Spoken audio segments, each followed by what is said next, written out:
Gracias por estar con nosotros aquí en Clímax. Un dramático estudio sobre alimentos presentó la organización internacional Oxfam. ¿Sin comida? Según estadísticas entregadas por la Confederación Internacional Oxfam, 9 de 25 países de América Latina han podido disminuir un 50% el porcentaje de personas que padecen hambre durante los últimos 25 años. Sin embargo, la misma ONG señala que alrededor de 70 millones de personas en América Latina no tienen ingresos suficientes para cubrir sus requerimientos nutricionales mínimos.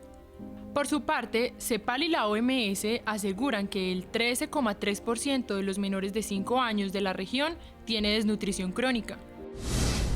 Este fenómeno ocurre en gran parte porque las prioridades del uso del territorio y de producción agrícola no están siendo orientadas al derecho a la alimentación, sino a la exportación de materias primas bajo el modelo del desarrollo extractivo y de ampliación de mercados de consumo. La forma en que se administra y gobierna el sistema alimentario está en el centro de la solución al problema del hambre y a la desigualdad en América Latina. Expertos también señalan que la manera como está llevándose a cabo la siembra de alimentos en el campo debe ser acorde desde ya a los efectos del calentamiento global. De lo contrario, será aún más difícil con el paso de los años cumplir a cabalidad la demanda mundial de alimentos. Saludamos a los protagonistas de la noticia en nuestros estudios de NTN 24. Aida Pesquera, directora de Oxfam en Colombia. Gracias por estar con nosotros. Bienvenida. Buenos días, Harriet. Gracias por la invitación. ¿Por qué demanda de alimentos y de cambio climático son temas que deben ligarse? Bueno, el cambio climático está directamente relacionado con la disponibilidad y con la posibilidad de que las personas puedan acceder a los alimentos.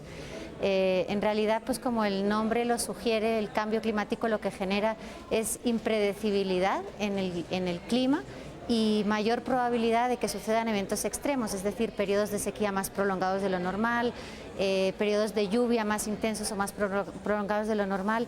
Quiere decir que es más difícil predecir el clima, y para países que dependen fundamentalmente del clima para cosechar, pues los productores se ven en mayores dificultades para lograr saber cuándo deben sembrar y de igual manera cosechar. Quiere decir que la producción de los alimentos se afecta. Pero por otro lado, también significa que al ser afectada la disponibilidad de alimentos, al haber menos alimentos en el mercado en determinados momentos, los precios también se elevan. Por lo tanto, las probabilidades de acceso de las personas a esos alimentos se reducen. Las personas tienen menos posibilidad de pagar esos precios tan altos. Por eso decimos con el último informe de Oxfam que 70 millones de personas en América Latina tienen reales dificultades para poder pagar los alimentos de su canasta alimentaria básica, y por eso los niveles de desnutrición tan altos en el continente. Aida, ¿cuáles son las consecuencias directas para la población, por lo menos de América Latina, si no es cambiado el sistema o sistemas de siembra para no sufrir los efectos más fuertes del calentamiento global?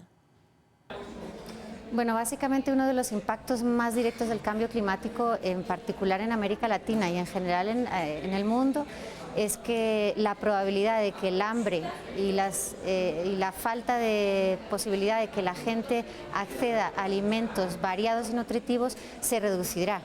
Se estima que los precios de los alimentos pudieran incrementarse hasta el doble en los próximos 20 años, y por efecto del cambio climático la mitad de ese incremento del precio aumentará.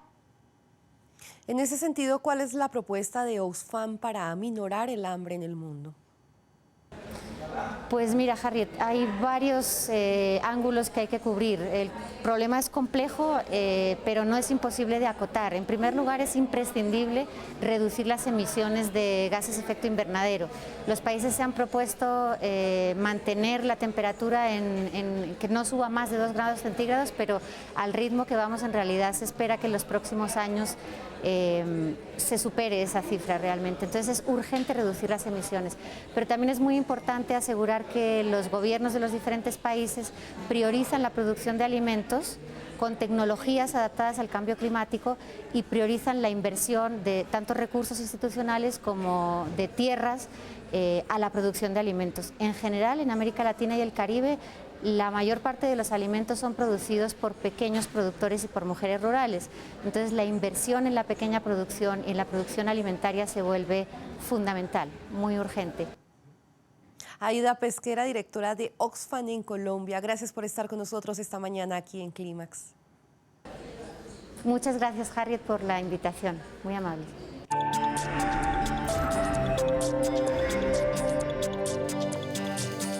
Las autoridades ambientales de Australia avanzan en un plan para proteger a una especie de periquito en peligro de extinción.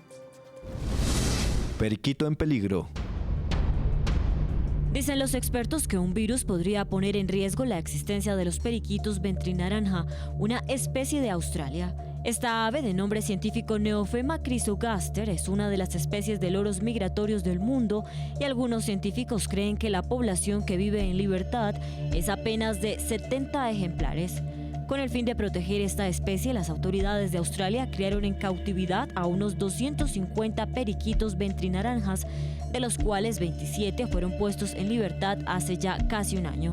En una zona del suroeste de la isla de Tasmania, lugar de reproducción, medios locales señalan que las aves que están en cautiverio habían contraído una letal enfermedad que afecta el pico y las plumas de estas aves.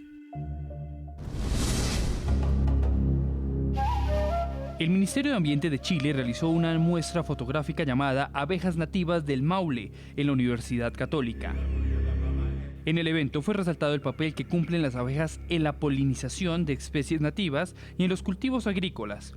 Fueron expuestos además sus hábitats con un mensaje contundente para su protección y conservación. Quienes quieran ver estas imágenes llenas de colorido pueden ingresar a www.abejasnativaschile.cl.